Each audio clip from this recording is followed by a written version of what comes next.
중심에서 하나님 중심으로 이동하라. 큰 목소리로 합시다. 사람 중심에서 하나님 중심으로 이동하라.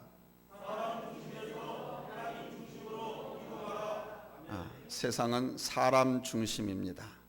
사람 중심으로 경영을 해야 되고, 사람 중심으로 모든 인프라도 구성을 해야 되고 만들어야 되고, 사람 중심으로 정치도 해야 됩니다. 그런데 하나님은 말씀하십니다. 그 사람 중심에서 하나님 중심으로 이동하라고. 독일의 마틴 루터가 1517년 10월 31일 독일 비텐베르크 대학 강당 정문에다가 95개조의 항해문을 붙이고 개혁의 가치를 들었던 것이 바로 종교개혁의 발단이었습니다. 그는 하루에 2시간 이상 기도하지 않으면 마귀에게 패배를 당한 날이다 라고 할 정도로 기도를 많이 한 종이었습니다. 이 중세시대의 종교개혁은 이 마틴 루터로 인해서 도화선에 불이 붙었지만 성경에 보면 계속적으로 일어났던 운동이 바로 이 종교개혁이었습니다. 나라가 부패하고 하나님의 말씀에서 떠나 있을 때 하나님께서는 선지자들을 불러서 백성들에게 하나님께로 돌아오라고 외치게 하셨습니다. 구약의 많은 열왕들 중에는 아사왕이나 여호사밧 왕 또는 히스기야 왕과 요시야 왕 같은 아주 대표적으로 종교개혁을 일으켰던 왕들이 나옵니다. 그러나 오늘 본문에는 그보다 훨씬 이전인 수천 년 전에 벌써 종교개혁 운동이 있었다고 하는 것을 밝혀주고 있습니다. 2절 말씀 우리 한번 다 같이 읽겠습니다. 2절 찾았으면 아멘 합니다. 합독합니다. 시작. 야곱이 이에 자기 집과 사람과 자기와 함께한 모든 자에게 이르되 너희 중에 있는 이방 신상들을 버리고 자신을 정결하게 하고 너희들의 의복을 바꾸어 입으라. 아멘. 큰 망망대해에 큰 배가 항해를 합니다. 그런데 이 배가 바다를 항해하는 데 있어서 가장 필수적인 것은 항상 정북, 북쪽을 향하는 나침판입니다. 나침판이 없으면 배는 표류하다가 침몰합니다. 목적지를 갈 수가 없어요. 이 배가 파도나 바람에 의해서 아무리 방향을 틀어도 이 나침판은 항상 스스로 움직여서 정북을 가리키고 있습니다. 이 나침판은 움직여서 돌아야만 재구시를 하고 있는 겁니다. 고장이 안 난 것입니다. 만약에 이 나침판이 고정되어 있어서 움직이지 않는다고 하면 고장 난 겁니다. 쓸모가 없습니다. 오늘 우리들은 급변하는 시대에 살고 있지만 우리의 신앙은 변하지 않아야 된다는 거예요. 변하는 시대 속에서 가만히 있는다고 제자리를 지키는 것이냐? 그렇지 않습니다. 변화라고 하는 시대 한가운데 자리를 잡고 살고 있기 때문에 스스로 원래 위치를 찾으려고 노력하지 않으면 결국 따라서 변할 수밖에 없는 거예요. 나침판처럼 스스로 원래 자리를 찾는 것, 이것이 바로 개혁인 것입니다. 따라서 합시다. 스스로 원래 자리를 찾자. 신앙의 개혁도 이와 같습니다. 뭐 대단한 것을 발견하고 뭐 대단한 것을 다시 시작하는 것이 아닙니다. 하나님의 말씀대로 하나님께로 바로 돌아가는 것이 신앙 개혁입니다. 우리 개신교회를 개혁주의 교회라고 합니다. 개혁이라고 하는 말은 우리 기독교, 특별히 장로교에서 많이 사용하는 언어입니다. 영어로는 리폼드라고 합니다. 이 리폼드라고 하는 말의 뜻은 원래 형태로 돌아간다라는 뜻입니다. 곧 원점으로 돌아가자는 운동입니다. 원래 정신으로 돌아가자는 것이고 본래 진리로 돌아가기 위해서 부단히 노력하자는 겁니다. 우리의 신앙은 계속적으로 끊임없이 개혁되어야 하는 것입니다. 왜 개혁되어야 하느냐? 원래 진리가 변절되지 않게 하기 위해서, 원래 그 신앙이 변절되지 않게 해서 뿐만 아니라 참된 진리를 찾고자 하는 끊임없는 노력이 있을 때 개혁은 완수될 수 있는 거예요. 배가 움직여도 나침반 스스로 움직여서 정북을 가리키는 것처럼 우리 성도들은 이 급변하는 세대 속에 휩싸이지 말고 스스로 움직여서 말씀으로 돌아오고 스스로 움직여서 교회로 돌아오고, 스스로 움직여서 성경으로 돌아가고, 스스로 움직여서 하나님께로 바로 돌아가는 운동이 바로 있어야 한다는 겁니다. 오늘 본문의 주인공은 야곱입니다. 이 야곱은 20년 전에 형 에서의 장자권의 축복을 가로채고 난 후 그 형 에서의 낯을 피해서, 왜? 형이 죽이려고 했거든요. 자기 장자권 상속권을 다 가로채 가버렸으니 얼마나 화가 나요. 그래서 이 형 에서의 낯을 피해서 밧단 나무로 도망가던 중에 베델에서 꿈속에서 하나님을 만나게 됩니다. 그리고 거기서 그는 이곳이 하나님의 집인 베델이 하겠다고 소원을 했습니다. 그로부터 20여 년의 세월이 흘렀습니다. 야곱은 예살 동안 라반의 집에서 와신 상당 끝에 큰 부자가 되어서 고향으로 돌아오게 됩니다. 근데 고향으로 돌아오는 길에 그의 마음속에 가장 큰 부담, 가장 큰 걸림돌이 있었는데 바로 그 형 에서와의 문제였습니다. 왜? 그 형 에서가 자기를 보기만 하면 죽인다고 했거든요. 그래서 살려고 도망을 와가지고 외삼촌 라반의 집에서 그렇게 고생 끝에 일가를 형성하고 큰 부자가 돼가지고 이제 고향으로 돌아오고 있는 거예요. 그래서 그는 형 에서와의 문제를 해결하기 위해서 야복강가에서 밤새도록 철야 기도를 하고, 그 철야 기도 끝에 하나님께서 야곱을 이스라엘이라 는 축복을 받았습니다. 그리고 그 축복 끝에 기적적으로 형의 마음이 풀어집니다. 어려운 문제가 해결되니 그는 하나님과의 약속을 까맣게 잊어버리고 말았습니다. 어떤 약속입니까? 그 베델에 하나님의 집을 짓겠다고, 여기서 하나님 앞에 예배하겠다고, 단을 쌓겠다고 소원을 했는데 에서와의 문제가 해결되니까 잊어버린 거예요. 하나님께서 밧단 아람에서 야곱을 부르신 것은 그 베델로 보내시기 위해서 부르셨던 것인데, 오늘 말씀, 교회를 떠나 있거나 방황하고 있거나 또는 지금 교회에서 끝까지 섬기면서 남은 자 신앙이 있는 분들은 꼭 집중해서 들으십시오. 이 설교는 두 번 다시 하지 않습니다. 내가 신앙생활에 성공하고 인생에 승리하고 성공하고 축복받는 비결이 여기에 있습니다. 내가 왜 신앙생활을 하고 수십 년 하나님 믿었다고 하는데도 내 삶에 환란이 끊이지 않고 내가 하나님의 은총과 축복 속에서 번창하고 창성케 되지 못하는가? 오늘 말씀을 통해서 제가 여러분들에게 시원하게 하나님 아버지의 마음을, 뜻을 다 풀어드릴 겁니다. 하나님께서 야곱을 왜 부르셨느냐? 베델로 올라가라고 부르신 겁니다. 그런데 그는 베델로 올라가지 않고 세겜성 부근에다가 장막을 쳤습니다. 왜 그랬느냐? 이 세겜성은 당시에 어느 정도 마을 촌락을 형성해 가지고 사람 살기 좋은 환경이 만들어져 있었어요. 그런데 하나님은 베델로 올라가라고 그러는 거예요, 야곱을.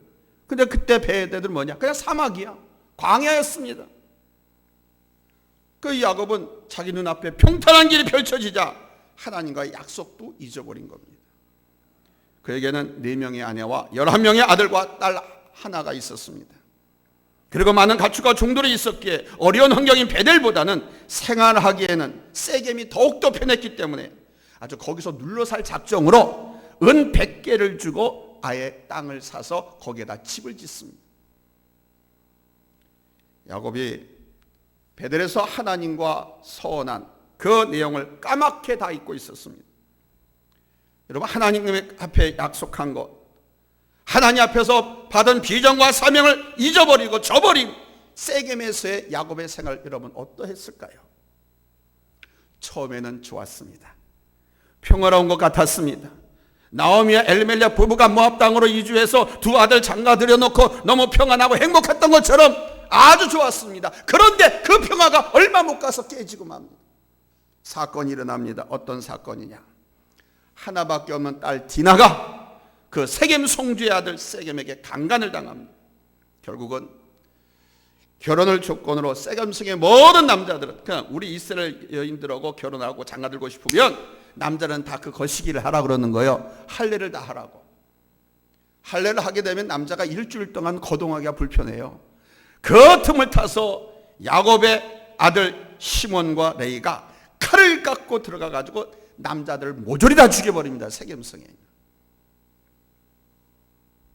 세겜성이 야곱의 아들들에 의해서 모든 남자들이 다 죽었다는 소식을 주변 나라에 다른 족속들이 듣고 야곱의 집안을 완전히 풍지박산 만들려고, 죽이려고 모였습니다.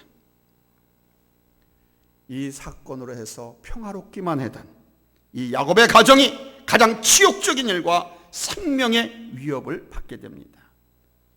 이때 사건, 야곱의 평생에 있어서 가장 긴장되고 가장 위기에 처한 사건이 됩니다. 그래서 야곱은요, 자기가 죽을 때도 그 두 아들을 저주하고 죽습니다.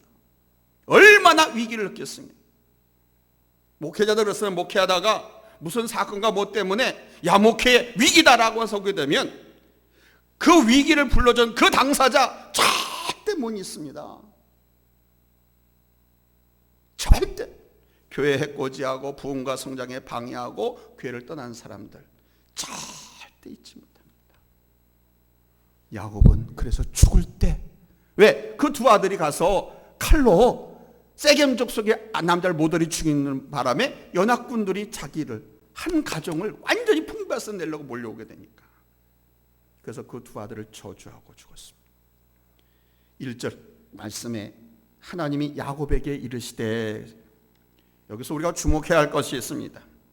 야곱의 이름은 벌써 32장에, 오늘 본문은 35장입니다.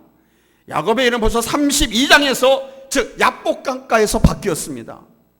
밤새도록 천사와 씨름하는데 야곱이 안 내놔주니까 그 천사가 야곱의 이름을 바꿔줍니다. 이스라엘로 부르라고.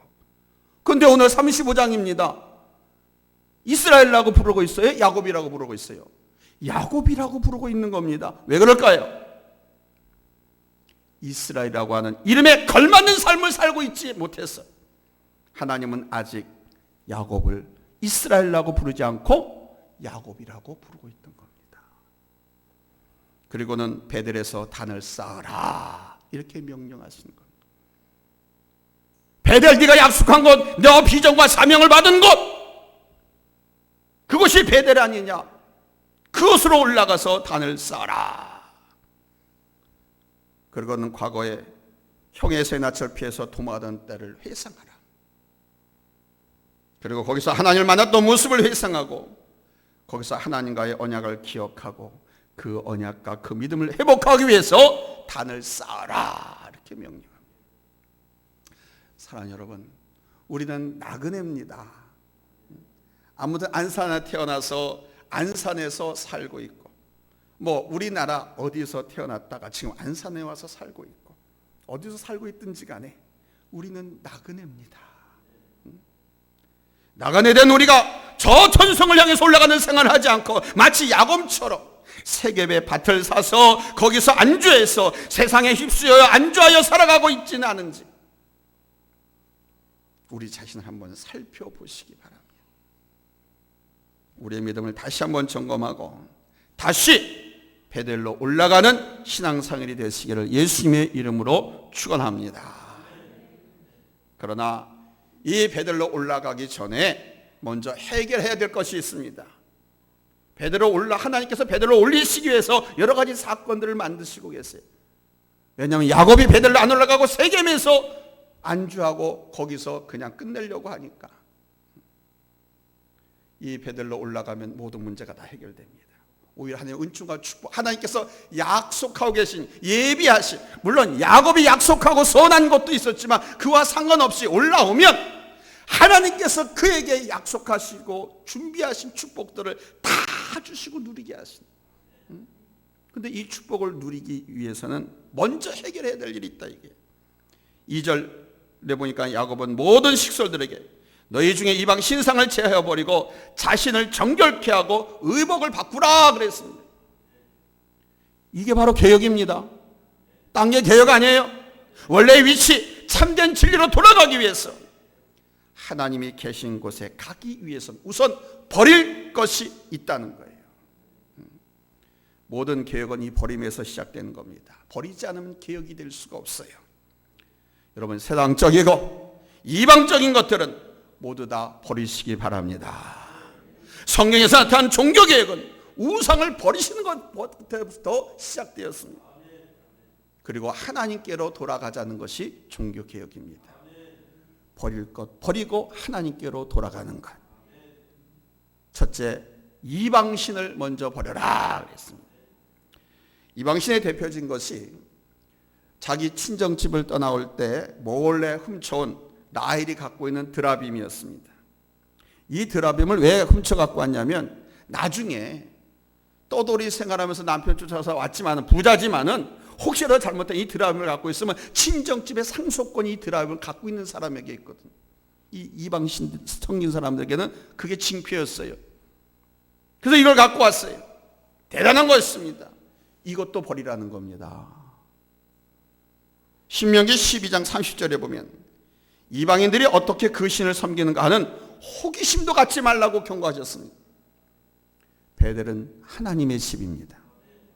그렇게 오직 하나님만 섬겨야 하는 것입니다. 그렇다면 오늘 우리의 우상은 무엇입니까? 골로새 3장 5절 말씀에 보니까 탐심은 곧 우상 숭배니라 그랬습니다. 욕심, 탐심, 주님보다 더 사랑하는 모든 것이 우상이라는 겁니다. 우리 하나님보다 더 사랑하는 것, 하나님을 섬기는 데 있어서 조금이라도 방해거리가 있다면 그것을 다 버리라는 겁니다. 그것을 버리고 베델로 올라가라는 거예요. 두 번째는 자신을 정결케 하라 그랬습니다. 이것은 더러운 것을 씻어내는 것을 말하는 거죠. 쉽게 말하면 목욕하라는 거예요. 이전에 사명받고 비전받고 하나님 만나기 이전 옛사람 그대로 가지 말고 완전히 새 사람이 되어서 올라가라는 거예요. 그리고 세 번째는 의복을 바꾸라고 했습니다. 의복은 그 시대의 문화, 환경에 맞춰서 입게 되잖아요. 곧 유행을 말하는 겁니다. 세태를 말하는 거예요. 야곱은 그 자신이 하나님을 섬겨왔지만 오랫동안 이방에서 생활했기 때문에 그들의 옷도 이방 사람들과 거의 비슷한 장신구, 액세서리, 또 부적 같은 것을 옷에다가 갖고 다녔어요. 그래서 바꿔 입으라는 거예요. 그 옷은 버리고 이것은 더 나아가서 내 삶의 방식을 바꾸라는 말입니다. 자기 중심의 사람이 이제는 하나님 중심의 사람이 되라는 거예요. 세상 세태 풍속을 쫓아 사는 삶이 아니라 하나님 말씀을 쫓아 사는 사람이다. 4절에 보면요, 야곱이 그 모든 것을 상수리 나무 아래 다 묻어버렸다 그럽니다. 그들 손에 있는 이방 신상은 여러분 싸구려 인형이 아닙니다. 아주 값비싼 물건이었고요, 귀걸이도 다 보석들입니다. 그런데 다 묻어버렸습니다. 묻어 보관한 게 아니에요. 감춘 게 아니에요. 버렸습니다. 여러분 신앙생활하면서 아직도 세상 것에 연연해 있는 성도들이 있습니까? 아직도 생각나고 아직도 놓지 못하고 아직도 버리지 못하고 끌어안고 싶고 그린 것이 있습니까? 완전히 다 묻어버리시기 바랍니다. 이게 개혁입니다. 그렇지 않으면 나의 삶이 바뀌질 않아요. 드디어 야곱이 떠납니다. 은 100개나 주고 산 그 땅도 아무 소용이 없습니다. 다 버리고 떠납니다. 이렇게 야곱이 베델로 올라가고 있을 때 그때부터 성경에 보니까 하나님이 함께 하심을 볼 수가 있습니다. 여러분 우리 기독교 신앙은 결단에 있습니다. 야곱이 베델로 올라가고 있지만은 추격하는 자가 없었습니다. 지금 세겜 성주의 아들과 세겜 성주의 남자들 다 모조리 죽었다는 소식 듣고 주변 족속들이 연합군을 형성해서 야곱을 치겠다고 지금 모의를 하고 있는데, 지금 야곱이 가족들 데리고 베델로 올라가고 있는데 아무도 쫓아오는 자가, 추격하는 자가 없었다는 겁니다. 왜 그런지 아십니까? 하나님 뜻대로 살기로 결단하는 사람에겐 우리 하나님의 능력의 손길이 함께 하시기 때문에 대적들로 하여금 그 마음이 꼼짝 못하도록 두려운 마음을 주기 때문에 그런 거예요. 야곱은 대적들 때문에 평생 생명의 위협을 느꼈습니다. 그런데 여기서 결단하고 하나님께로 올라가니까, 베델로 올라가니까 만사 형통한 길을 열어주셨다는 겁니다. 여러분 믿음으로 살면 하나님께서 함께 하시는 줄로 믿습니다. 오늘 본문 9절로 13절에 보니까 야곱이 베델에 돌아오자 하나님께서 준비해 주실 축복이 있다고 밝힙니다. 그는 베델에 올라가서 하나님을 다시 만나는 축복을 받았습니다. 여러분 우리 성도들에게서 가장 큰 축복은 하나님 자신인 줄로 믿으시기 바랍니다. 하나님이 축복의 기업입니다. 하나님이 우리 미래의 기업입니다. 하나님께는 모든 것이 있습니다. 아멘. 그래서 하나님을 기업으로 삼는 자는 복이 있다고 그랬어요. 야곱은 그 하나님을 베델에서 다시 만난 거예요. 그리고는 복을 주셨는데요, 그 복을 보면 이제는 야곱이라 부르지 않고 이스라엘로 완전히 불러주신 겁니다. 하나님 앞에 나와서 그 이름이 합당하니까, 이제 하나님이 성전으로 올라왔으니까 그 이름이 합당하다 이게. 그래서 하나님께서 이스라엘로 불러주신 것입니다. 사랑하는 성도 여러분, 삶이 힘들고 엄청난 파도와 풍파를 만나서 곤두박질 치고 또 앞이 보이지 않는 미래에 대한 불안과 염려, 공포 때문에 탄식하고 또 주저앉고 있는 분은 없습니까? 그러나 여러분 잊지 마십시오. 저와 여러분은 하나님의 자녀라는 이름과 성도라는 직분을 받았습니다. 누구는 목사와 장로로, 누구는 권사와 집사로, 누구는 목장, 강사, 구역장, 성가대원, 교사, 직분이 있습니다. 여러분 이 이름과 직분에 부끄러움이 없습니까?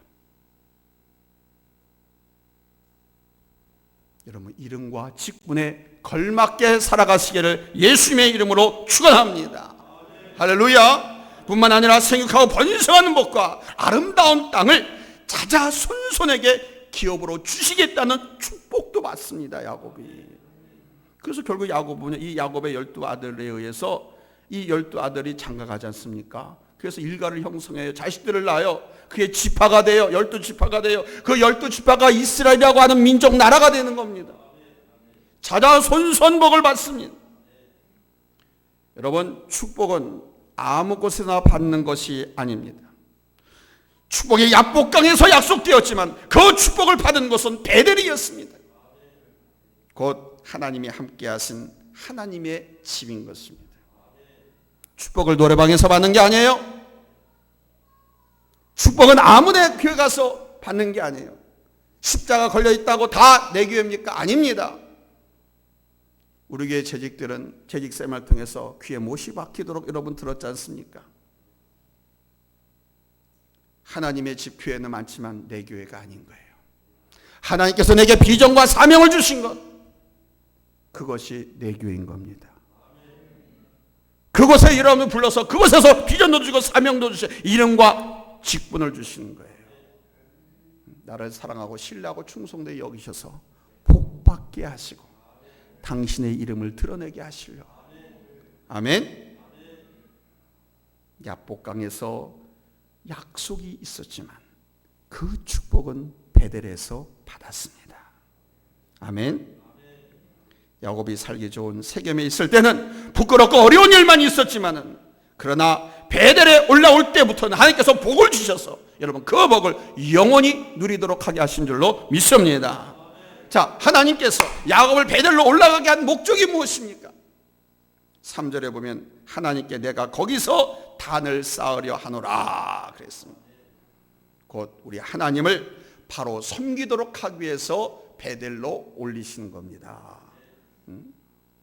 그럼 무엇이 개혁이고 개혁의 목적이 무엇입니까? 망하자고 개혁합니까? 잘못되자고 개혁합니까? 아닙니다. 사회나 국가의 민주주의의 개혁을 부르짖는 사람들도 분명히 그 목적을 바로 잡고 있어야 돼요. 망하고 사회가 혼란스럽고 어려워지면 그건 개혁이 아니에요. 자기는 개혁이라고 부르짖는지 모르지만 그거는 개혁이 아니에요. 개혁은요, 살기 위해서 하는 거예요. 더 잘 되기 위해서 하는 거예요. 아멘. 성경대로 돌아가서 오직 하나님께 영광을 바른 신성한 생활을 하자는 데 있는 것이 개혁인 겁니다. 곧 사람 중심에서 하나님 중심으로 바꾸자는 겁니다. 아멘.